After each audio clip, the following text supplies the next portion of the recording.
তারা যেহেতু আমাদের 3টা দাবির মধ্যে 2টা দাবি মেনে নিয়েছে, সেই জায়গা থেকে আমরা আমাদের অনশন কর্মসূচি প্রত্যাহার করছি।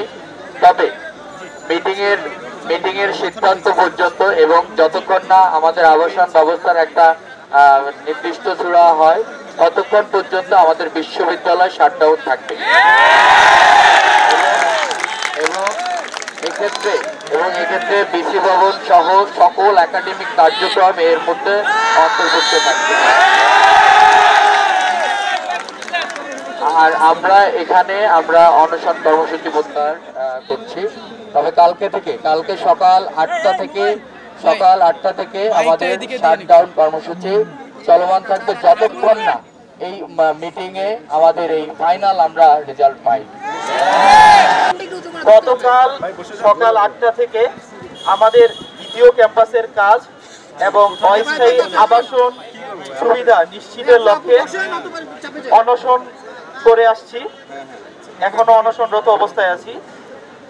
কিছুক্ষণ আগে আমাদের কাছে একটি চিঠি এসে পৌঁছেছে, যে চিঠিটার মাধ্যমে আমরা একটা আশার আলোর দেখতে পাচ্ছি আমাদের দ্বিতীয় ক্যাম্পাস নিয়ে, এবং আমাদের সুস্পষ্টভাবে তারা জানিয়েছে চিঠিতে যে আগামী 15 তারিখ বুধবার সেনাবাহিনীর কাছে কাজ হস্তান্তর করবে। বাণী ভবন এবং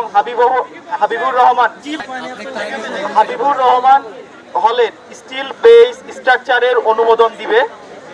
250-টিরও বেশি ডিজাইন অপশন নিয়ে ওয়ালটন স্মার্ট ফ্রিজ, বোঝে আপনার প্রয়োজন।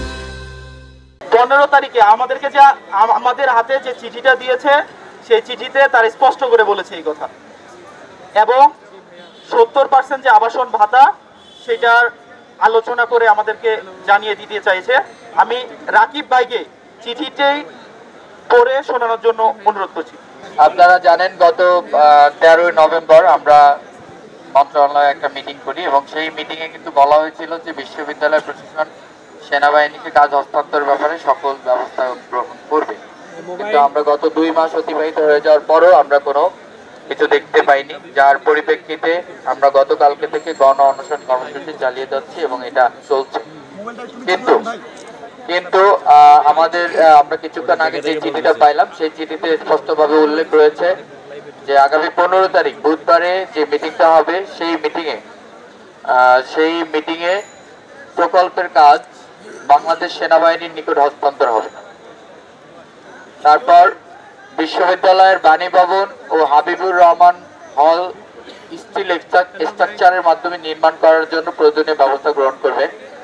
এবং আবাসন যে ব্যাপারে যেটা বললো, আমরা যে অস্থায়ী আবাসন বলছে, সেই অস্থায়ী আবাসনের ব্যাপারে তারা 15 তারিখে বসে সম্পূর্ণভাবে আলোচনা করবে।